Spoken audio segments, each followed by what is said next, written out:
I feel compelled to say it. So I'm just going to say it. This man, he ended up taking his own life. Wow. Because it was discovered that he was a predator. Who was a predator? The guy that I was sleeping with. Oh. You can some people you can kind of look at and just tell like, oh, it's a lot going on here. I'm one of those people. People used to tell me that I always look sad. Like for some reason, say I had sad eyes. But I can see it now. They said I always look sad or like something is always on my mind or something like that. But you're one of those people. It's the energy about you to show. I don't know. It's giving freedom. It's giving a lot of things. But I want to really just step into your story. Where are you from? Memphis. From Memphis. Born and raised? Yes, but I moved my junior year of high school to Smyrna. To Smyrna. Smyrna, Tennessee. Okay. And graduated from there. From there, went to Knoxville, UT Knoxville. Then from UT Knoxville, because I hated it, I transferred to MTSU. Okay. And what years did you go to MT? 2012, 2013. Oh, okay. So you just went 1 year. Yeah, I was there during that time. I wasn't on campus that much. I didn't do a lot. Yeah, I was fucking up. But, so I want to just take a step back. Okay, so growing up, you grew up in Memphis. What was life like early on? Did you have your mom, your dad, like? Separated, broken home, kind of typical, but back and forth. Yeah, it was a lot of hostility. Yeah. And it came more so from my mother. Yeah. Than my dad. My dad was a very private man. He didn't want to talk about it. Yeah. Especially not with children or around children. So I appreciate that in hindsight that he just would not engage because that's not something you do in front of kids. But it was real volatile. Yeah. And in what way? Verbally? Yeah. Just a lot of shit talking and just very evident resentment. Yeah. Very evident resentment. And it gave scorn, angry black woman. Yeah. And it's funny that you say that because when you say that, it makes me think of like the relationship I've had up until this point with the mother of my child. One of my biggest fears is that she'll feel as though like some sort of resentment in that way. Like, oh, I got pregnant, you got me pregnant, and now, you know, I'm here with a child to put my life on hold. Was that kind of what your mom was giving? Yeah, kind of. Yeah. Because they'd known each other in high school, and they decided to be together. But my dad was a very handsome, very outgoing man. My mother, she was a gem. Yeah. They did their, they did their things. They hurt each other. But after my sister was born, I have an older half brother, and it was the you stepped out on me. Yeah, she could never get over that. Yeah, she could never get over the fact that my dad had a baby on her. Yeah, and then I came along, and then, ironically enough, the babysitter from my childhood is now my stepmother. Wow. And I have a younger stepsister out of the result of that. Do you think it was something always going on there? I don't even know, man. Yeah. And my dad does not want to talk about it. He made it, actually, I had a very recent open conversation with him. He's not one to be very emotionally open. Yeah, that's that. He was like, that's history. There's no point in even discussing it. Because why? Yeah. But I don't think he understands. I think it would provide more clarity to me. Yeah. And let me see him more as human if he just told me. But I'm not one to press no issue. If you don't want to talk about it, I'm not finna beg you. Yeah. So, it was real interesting. Very beautifully blended family. Yeah. In hindsight, in the midst of it, it was like, what the fuck? Yeah. What is going on? And I think they divorced when I was 3 and my sister was 8.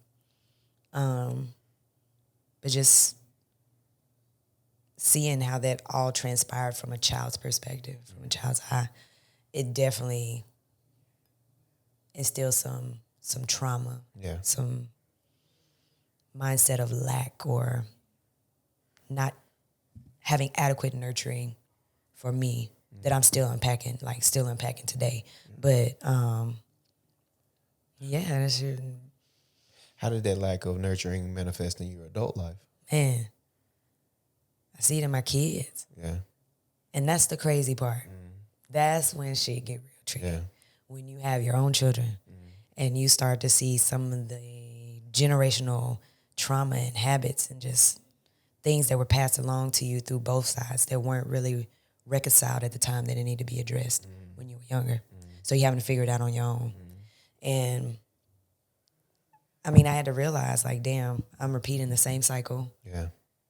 Bringing my children up in a broken home and having to learn to navigate that myself. But I don't think my mother or my father had the adequate tools to really address what they went through when they were kids in order to stop it with me. Yeah.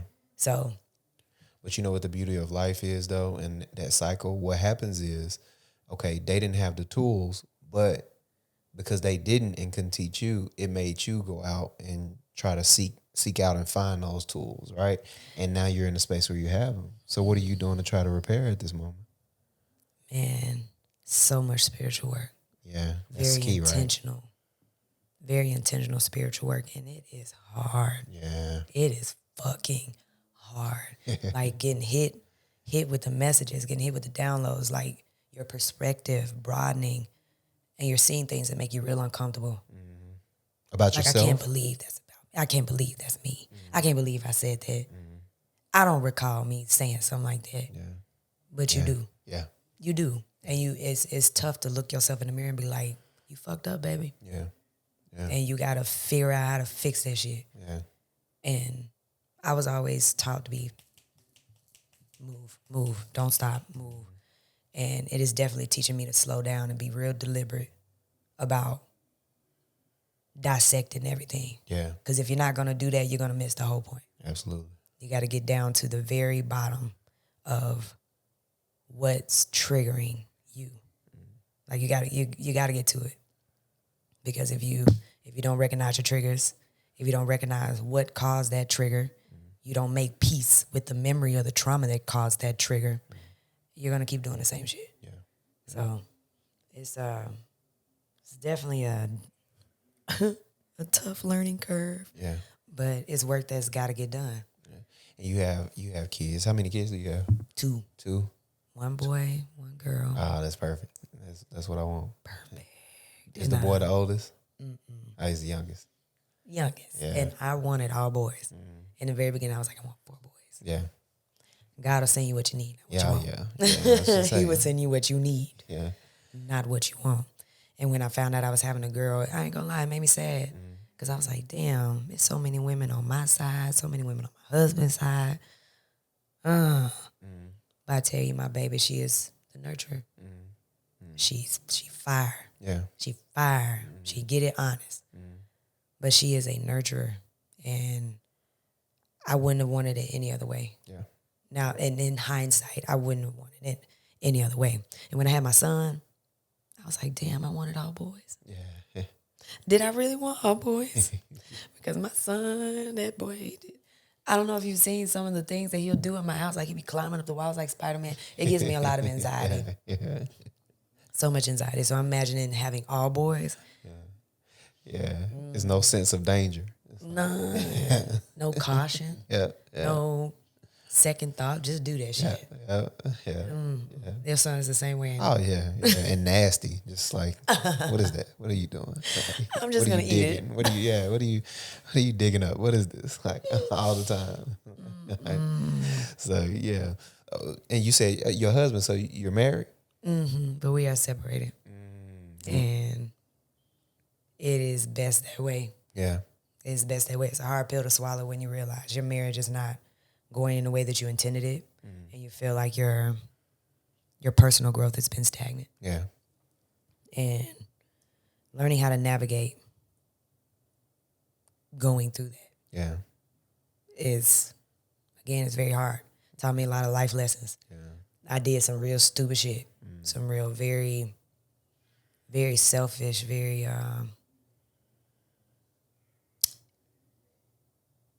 just real inconsiderate, emotionally inconsiderate shit. Yeah. Emotionally? Yeah. Very, very emotionally inconsiderate. How so?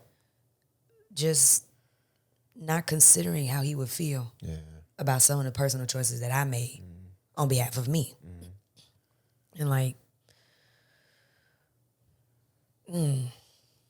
I hurt that man. Yeah. I hurt that man bad. Yeah.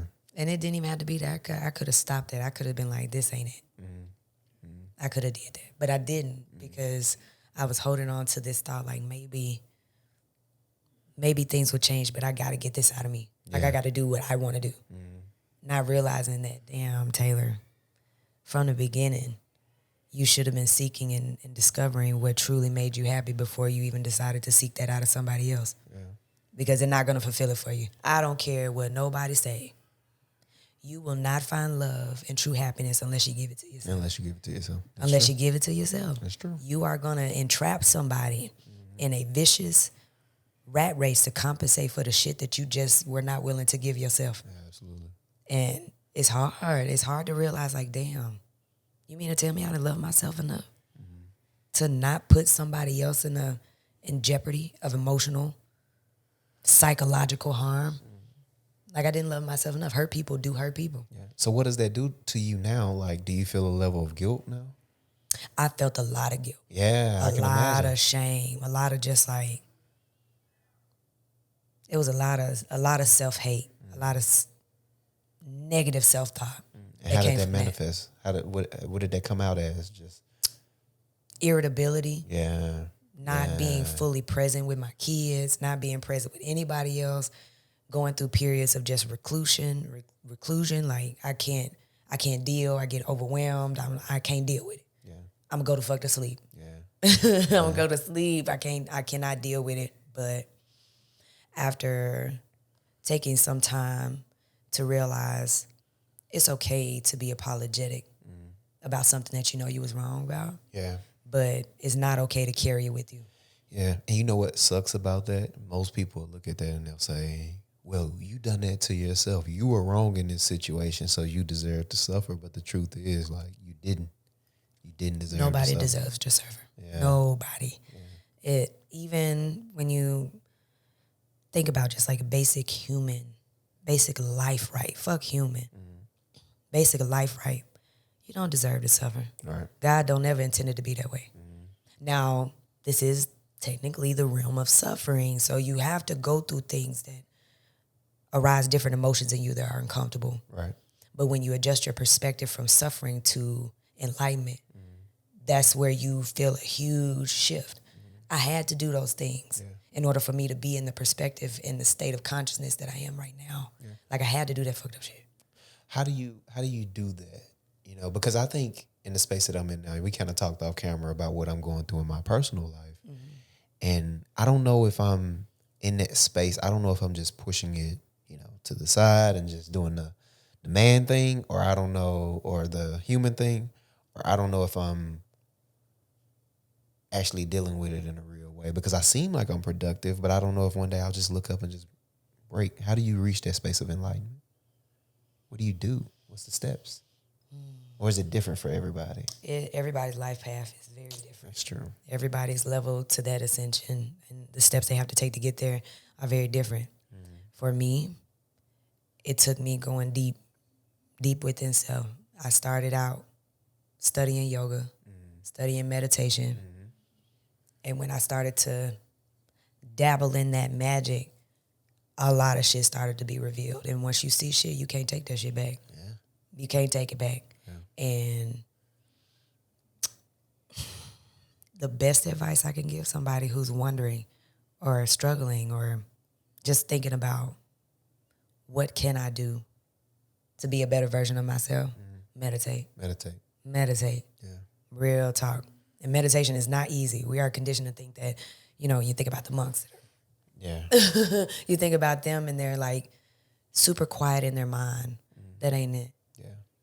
I actually have my very first spiritual advisor. She goes by Zane Spirit. Dope woman. Divinely gifted. But she had mentioned in one of her podcasts, this was years ago, that the goal of meditation isn't to quiet your thoughts. It's to learn to be observant of them. To pull yourself objectively outside of your thoughts and observe them. Because the thoughts gonna come. Right, you can't stop them. It's defeating the purpose to sit in your mind and be like, don't think, don't think, don't think. No, think. Allow your brain to travel where it chooses to travel. And if it's not along the line of where you're attempting to direct it, pause, say, I appreciate that thought. I'm gonna come back and revisit it later. Okay. Or just give it gratitude. Like, thanks for that. Appreciate that. Keep it in my back pocket. Yeah. And redirect it back to something that you're focusing on. That's why they say a great tool is to have frequencies playing in the background. Yeah. Something you can give focus to. Yeah. Give focus to. Where, when you study prana, breath work, that's why they tell you to count. Because counting helps you keep focus on something. And once you've focused and released the tension, like full body scan, release the tension out of your body, the counting goes away. The thoughts just start to come. And it's like following a path. Like, what's going to come of this thought? What's going to come of that thought? And just taking it as objectively as possible. And those thoughts are going to lead you to some shit that you're going to need to discover. Yeah. And especially when you really release all the tension out of your body. Astral body, right? Energetic body. You can physically feel it lifting. Yeah. Or expanding or just like morphing. I felt like I've been in that space while meditating before, for sure. But it allows you to be in an objective state of mind to say, okay, this thought came up. Or I feel a pain here. Where did pain come from? Yeah. What's triggering?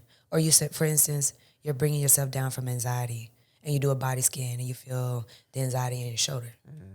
Or you feel it in your hips. Yeah. It's like, okay, let me dig in my memory a little bit. Let me figure out did I have an injury? It helps you to uncompartmentalize the things that you've gone through. Right. It helps you to pull the memories back out and be like, damn, that's what that was. Yeah.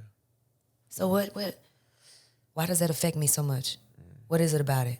And that's at that point, that's when you start to make peace with it. Yeah. You start to have a communication with it, like, what's up? Yeah. Talk to me. Why I'm feeling like that, what I need to do to stop feeling like that. And that goes back to when I was feeling the guilt about basically destroying my own marriage. I had to pull myself out of there. Like, why did I even do that? Yeah. Yeah. And even with me doing that, the repercussions of what's happening, how you going to deal with it? How are you going to function? Because you have to function. Yeah. You got a lot on your shoulders, woman. You carrying, I was in the military at the time. You're carrying a career, you're carrying children, you're carrying a dependent that is your husband. You're carrying a lot on your shoulders right now. What are you going to do to navigate this shit and come out as unscathed as possible? It's hard. Yeah. You face some real ugly truths about yourself, like, damn. That's when I realized I was gay. I'd hit that for years. Yeah. Years. Because I was like, I can't do that. I can't. Everybody's going to look at me like I'm wrong, or like I'm going to be such a disappointment to people. And I had reached a point after stretching and yoga, being intentional about trying to dig in my mind about how I'm going to figure this shit out. To where I'm like, it don't fucking matter. It don't matter. Yeah. It truly don't matter. All this shit, truly illusionary. Just a manifestation of thought. And what people think about you and what you've done, that don't mean shit. No, it doesn't. It don't. What they think about it. Yeah. What matters is that you had to experience that in order to discover the lesson in it. Because everything come with a lesson, a little pocket of information for you to tuck in your brain and use in your toolkit. Yeah. And is that what ultimately ended the marriage, where you figured out like, hey, I'm gay? No, because he was, once I finally admitted to it, because he caught me cheating. Caught me cheating with one of the women that I was in A school with. Still love the girl to death. Yeah. But A school, for the people listening, is just training for military. Yeah. Military. That's when you go to learn your trade. But no, he started to be open. He was like, okay, you can fuck with women. Yeah. Women. I'll see how I fare with that. And for a minute, I was really convinced that I was like, damn, I just really want to be with a woman. I don't want to be with a man. It definitely impaired our sex life. Excuse me. Like, I didn't desire him no more. Yeah. And real talk, once you lose that intimacy, that level of intimacy in your marriage, It's over. I'm a firm believer that you cannot tap back into that. You are sitting in your suffering. You're sitting in your suffering. You need a healthy sexual relationship For sure. with your partner. And if you ain't got that, it's not a lot that's going to come from that. Now, as you get older, obviously the sex changes, but that morphs with the partnership. Right. Was it just him specifically or just men in general? No. I ended up meeting a gentleman who was a friend of my good friend who I met in the military. He literally stayed right across the street from us, and she's from Memphis. This is this past 3 years has been full circle. Like learning the interconnections between it's weird. People who I met in the military who knew people. They're either 10 years my senior or 10 years younger than me. We know the same people, but we ended up building a connection off of something completely different. Anyways, sidebar. That's just how life is. That's weird like that. Yeah. The degrees of separation are not 7. Nah. They're 2. It's 2. They're 2. I'm a firm believer. It's 2. Yeah. But I ended up meeting one of her battle buddies. And it threw me for a loop. First of all, this is a man I would never consider myself attracted to, aesthetically. Yeah. But that's when I realized I'm not gay, not bisexual. I identify as what they call pansexual. Pansexual. It really doesn't matter what you look like. I mean, I do have some aesthetics that I am drawn to, but the aesthetics really don't matter. You got to stimulate what's here and what's here for me. Yeah. And shit was crazy. Like, I went out to Atlantic City with them. Honestly, it was like a group thing. And there were 2 separate rooms, and it was just like a mix of men and women. And I ain't gonna lie. Like, I peeped that he was interested from the beginning. Yeah. Like, he was like, oh, you know how guys do. Let me open the door for you. I'll pay for you, man. Just trying to engage in conversation, try to sit next to me. And at first, I wasn't having it. I was like, thank you. Yeah. What's up? Just being me. Which flirtation and kindness are easily misconstrued. But you said something there. It is. It is easily misconstrued because I lead with a lot. I try my very best to lead with a lot of love and light. And me just engaging you in conversation don't necessarily mean I'm flirting. Yep. But because I'm smiling, I'm just like kind of giddy and shit. People be like, oh. Yeah. What's up? What's up, man? Yeah. But no, I ended up going real left, real fast. Can't really explain it. Yeah. But that situation turned out extremely tragic. Extremely tragic. Because we developed a intimate relationship. And I was just doing dumb shit, very impulsive. Battle with impulsivity, real bad. Real bad. Like, I'd bring him up to the house when he wasn't there. Did some real fucked up shit, like sleeping in our bed. Yeah. Like, can't take the shit back. Yeah. But the important thing I had to do was own up to it. Yeah. And he found, like, he went through my, I'm going through my watch. Yeah. And found out everything, and it sent him through a spiral because he was okay, kind of, with me dealing with women. But when he found out it was a man, and to the level of disrespect in which I took that, it sent him through a lot. Yeah. And I hate that I did that to him because he didn't deserve it. He truly didn't deserve it. He's a good man. He just battles shit just like everybody else. Yeah. And man, I feel compelled to say it. So I'm just gonna say it. This man, he ended up taking his own life. Wow. Because it was discovered that he was a predator.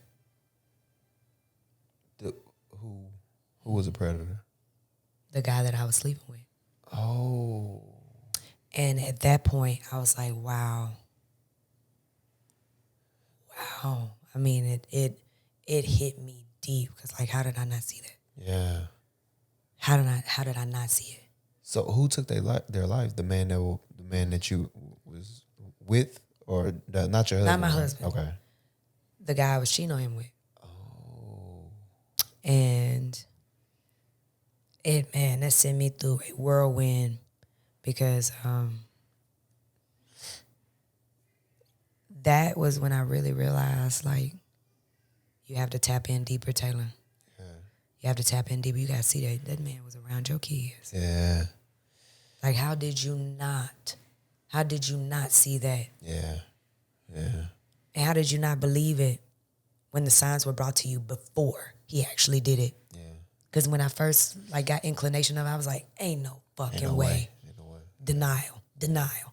Ain't no way. Yeah. Not this man who I've had conversations with that were just like, you can't tell me. Yeah. Video footage. And then the night that it happened,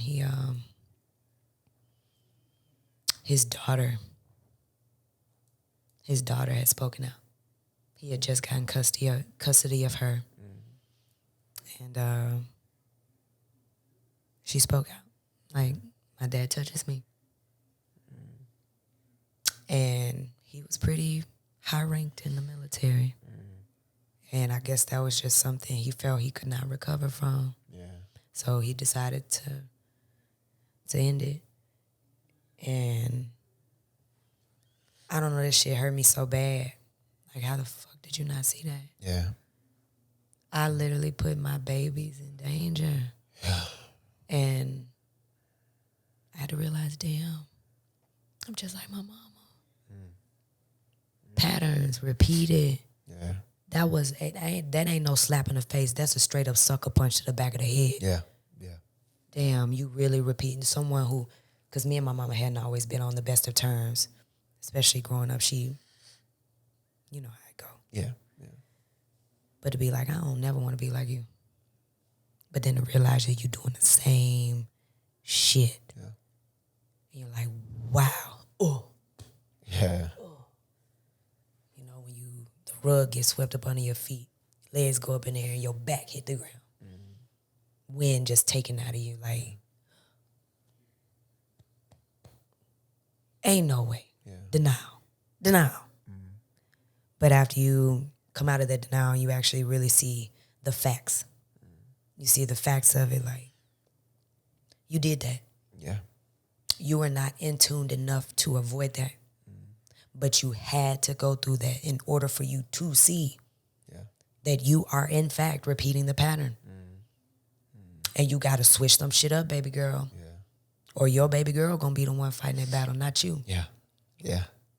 And that was tough to look in the mirror, but it was shit that just had to be done. I had to go back and unpack memories of where my mother, I felt like she was not there for me when I told her that these people weren't right. Yeah. Like, me battling with not feeling like I was loved enough because you were choosing these men over me. Yeah. And my sister. Like, we would really come to you crying, weeping. Like, we don't like this man. Yeah. Yeah. But you chose to stay for your own selfish reasons. Yeah. And I get it. I get it. I made some real selfish decisions that in my mind I was thinking was right because I'm like, what about me? Yeah. What about me? But that's where you got to find the balance of It's not always about you. It is about you. You have to do work for you. You have to take care of you. You have to do the things that you like. You have to discover your passions. You have to, cater to you. Because if you're not catering to you, you can't. If you can't pour into you, you can't pour into nobody else. Exactly. But there's things bigger than you. And you have to learn when to put yourself on the back burner. And not in a way that's neglecting you. Yeah. Don't put yourself on the back burner to neglect you on behalf of somebody else. Right. Put your desires on the back burner to nurture somebody else. Because in that nurturing of someone else, you're nurturing yourself. Yeah. Like your babies. Choosing to spend time with them. Yeah. That's pouring back into you. Yeah. What were we just talking about? Your parents spend so much time taking care of you. Yeah. Giving. They all did it in their own way. Yeah. But it is an investment of time and love and energy into you. So you don't have to. But it is best practice, best moral and spiritual practice to pour back. Yeah. Yeah. It's a agreed. That reciprocity. Search of equilibrium. Search of reciprocity. Yeah. It's just learning when, how, what. Learning when to. Yeah. Learning how to. So what are the conversations like now between you and your husband? They're very short. Yeah. I still love him. I still care about him as a person because I need him to be okay. Yeah. I will do whatever I can within my capability and protection of myself to make sure he's good. Yeah. Yeah. Yeah. Because if he ain't good, I know my baby's not good. Right. If I'm not good, I know my baby's not good. So he's still healing, as am I. I can't imagine the weight that he carries because he carries a lot. But especially with me dancing, because I'm a dancer. With me dancing now, he was like, I saw this shit coming. Yeah. But I am free-spirited. Yeah. And I'm a sexually charged individual. And later in life, that's why I ain't started dancing early, because God knew. God knew I would have got lost. Yeah. I needed the wisdom of all of this to understand what magic I'm working now. But with me being in that, and me being completely emotionally detached from him, he's like, there's not really much else to talk about. Yeah. Like we'll elaborate on stuff about the kids or like things that are going on in our current life that may impact what we have going on separately and stuff like that. But for the most part, I don't think we've gotten to that point where we can go out for a drink and just laugh and enjoy without there being some complication afterwards. Because there was a period of time where I had stated that I just didn't want this anymore. Yeah. But I would still give him love. And he'd be like, you playing with me. Yeah. Yeah. Yeah. You're playing with me. You're playing with my emotions. Like, you're treating me like I'm still your husband. And I can't continue to keep treating you like you're my wife because it hurts. Yeah. And I respect that. Yeah. I tell him, you do whatever you need to do. I'm still going to be here to support you in whatever way that I feel I'm capable of. No, I can't have sex with you. No, I'm not going to revisit that with you. No, I can't quite be your confidant. I can't bend over backwards for you anymore. I can't do it. But if you absolutely need me, you damn right I'm going to drop what I'm doing and be there for you. Yeah. But for him, it's different. Like, he's still working through feelings of resentment and just like, damn, I gave you 10 years of my life. I feel like I wasted it because you hurt me so fucking bad. And I'm dysregulated. Yeah. I don't know how to deal with these emotions that your ass done brought out of me. And that's hard for me. It's really hard for me. Yeah. Yeah. Very. Yeah. Yeah. But I mean, you are honest.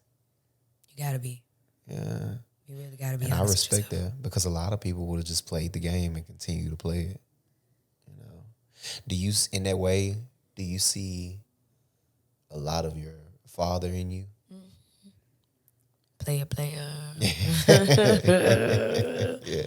Well, I tell you, my daddy, he was voted most handsome in high school. So that should speak with the fact that one, he's an attractive man, and you know how to have conversation. You know? Yeah. But he's very emotionally Unavailable. very, Yeah. very emotionally unavailable. He's like, keep your head down, make that money, stay focused, do what you gotta do. Yeah. Like, fuck out of that shit. Yeah. And I get that. Like, I see it in myself, but also see the nurturer that my mother attempted to be. And also see my ancestors in me. Yeah. That's I started to something, unpack that. Yeah. Real talk, man. Talking about having dreams and recalling memories that don't even belong to you. It seemed like, damn, that's where that came from. Yeah. Damn, that's what happened to you. Yeah. And then that in turn happened to my mama. In turn happened to me. You mean to tell me it's my responsibility to stop that shit? Yeah. Oh, heavy is the head that wears a motherfucking crown. Absolutely. Because, god damn, when I started to actually set up my altar, look for pictures, try to do some digging, asking, like, what was Grandma Jessie Mae like? What was Grandma Ada like? Because my mother, I never met her. But a lot of my trauma does come from my mama's side. Yeah. Definitely comes from my mama's side. And once I started digging, I was just like, whoa. I had Reiki done for the first time. What's this month? June? Maybe in April. And it was crazy as shit. What is Reiki? The best way I can describe Reiki is that it is a skill of energetic manipulation within the body. Okay. Like, you are not necessarily touching. You don't have to touch. People with these divine gifts, they just know how to pass energy out of their hand and out of their body and know what to do with it in order to transmute shit. And shit was wow. It tickled. Yeah. It definitely tickled. I found myself laughing a lot because you can literally feel on a cellular, deep tissue level things moving out of your body. Like, my feet were tickled. Yeah. Pulling a lot of things out of my fucking legs and out of my feet. Feel my ear itching. He wasn't even touching me. Yeah. That's crazy. Wasn't even touching me, but I'm just like, I'm feeling different sensations within my body. I hear him down there at my feet, but I'm feeling like tinges up here in my neck and shit. Had my eyes closed, but you know how you can feel the presence of bodies. There was only one physical man in that room. But there was a whole lot of bodies in that bitch. Yeah. A whole lot of them. And as I'm sitting here, because you know, when you reach a certain level of meditation, your imagination can help build pictures for you. I've gotten to that point before. But during that Reiki session, although I was deep in a meditative state, Spirit was like, you ain't got your sense of sight this time. Yeah. You ain't got it this time. Yeah. You need to tap into your other senses. What do you feel? What are you feeling right now? And I met my higher self that day. Couldn't see her. But I literally started weeping. Weeping when she hugged me.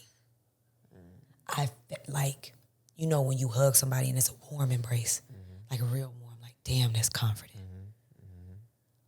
Warm embrace. Yeah. So she hugged me after I started having really sharp pains in my womb. Like, what the fuck? What? And, you know, I had to communicate, like, ow. Something's hurting me. But that was uncovering real damage that I push off in the back of my mind. You know, you on the go. You on the go. You're not really worrying about tuning in to your body most times. Like, fuck it. Yeah. But when that energy start moving around, you start peeling off layers of shit that's keeping it masked. And you discover the real pain. You're like, whoa. And my higher self was just looking at me. She was like, I've been here this whole time, and I'm trying to tell you to let go and stop running. Stop running. Yeah. Because you feel it. You sense it. You sense it outside of your five senses. You sense it. Stop running. I ain't want to listen. Yeah. I'm real hard-headed. Yeah. I'm real hard-headed. When it comes to spirit, I'm still learning how to navigate that too, not wanting to fucking listen. Spirit will send me the signs all the time. Tell me exactly where to move and how to move. But I'll be like, no, I want to do it my way. Yeah. No, I'm going to do it anyway. I'm impulsive. And she just sat there and told me, she was like, I tried to prepare you for this. You don't want to let go, so you really finna have to feel it. And I felt it. And that's when it started rushing in. Shit that was happening to my grandma Ada. Shit that happened to my mother. Shit that happened long down the line. Talk about the Native American roots of the side of her. And I was just like, I weeped. Yeah. Because my higher self sat there and she held me. She was like, I know it hurt. I know what you're feeling right now. It's real painful. Right. The shit that you're seeing, the memories that you're seeing, you had to see them. Yeah. I tried to prepare you, but since you didn't want to be prepared, it's going to hurt a little bit more. And that's fine. That's fine. But you got to feel it. You got to feel it. And you got to release it. You really got to release it. Like, make peace with it. Yeah. And release it. Yeah. And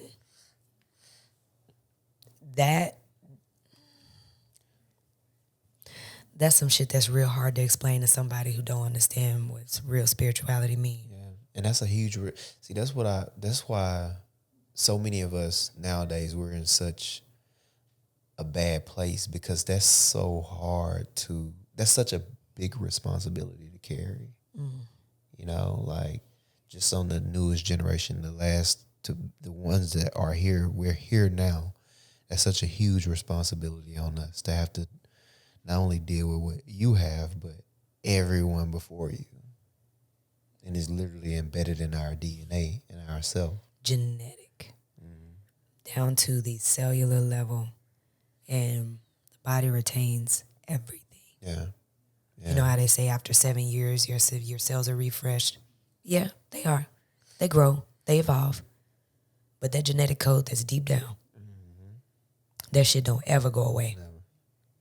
And it's the beauty of making peace with the fact that exists in you. And knowing how to continue to flow through the energy, but transmute it into love and light. Yeah. It's fucking hard. I'm sick of this shit. Yeah. I'm tired. I'm tired. Yeah. But it's work that gotta get done. Yeah. It's gotta get done. And it can range from any age. And I found out, like, and I believe it. Can't nobody tell me otherwise. My baby girl, she was a death doula in her past life. The girl talked so much about death. And it kind of freaked me out a little bit. I'm like, why are you so given when I was coming up in my ages, I got to digging stuff, seeing some dark shit, kind of having a slight fascination with, like, I used to watch Forensic Files all the time. Oh, yeah. Yeah, my mom, same way. Yeah. Just like being fascinated with, like, murder and stuff like that, like how they do it and, like, what be going through your mind. Yeah.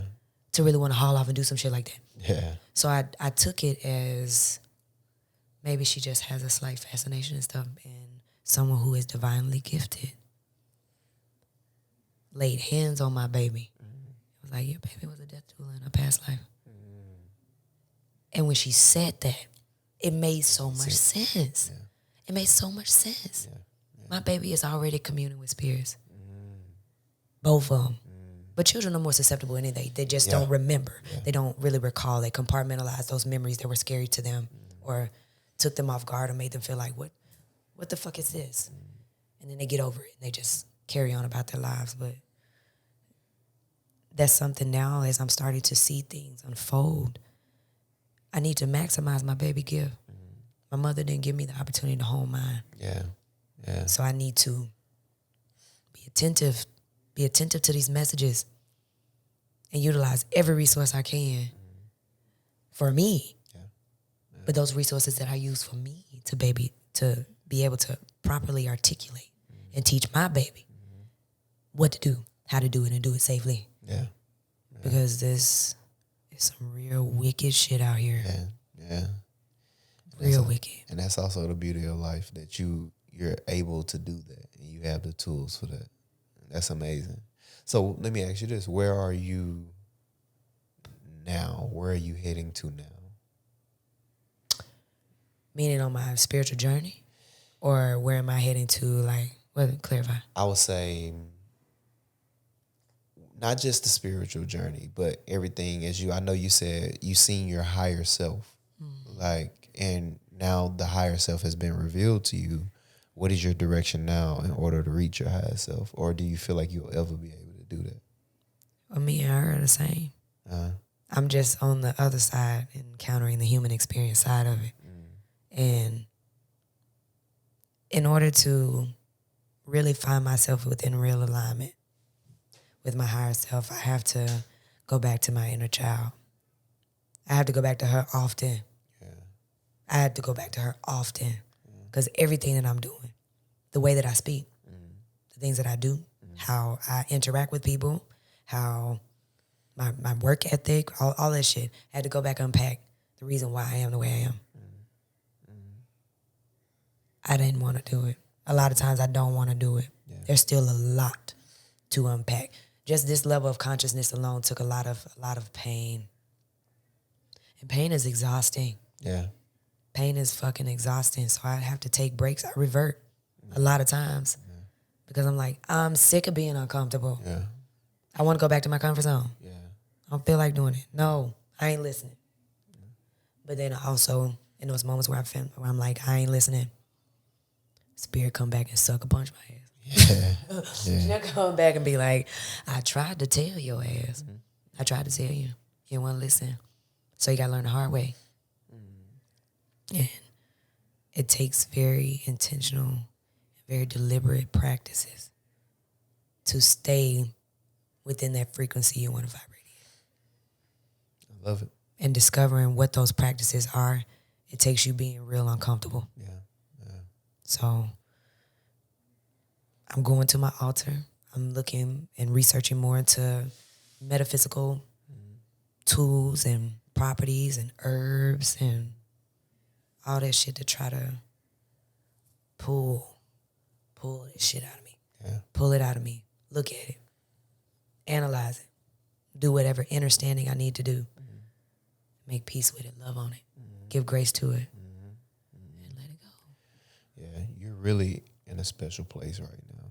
And I love the raw honesty and accountability, because I do not see that with anybody these days, you know? And I think that's amazing.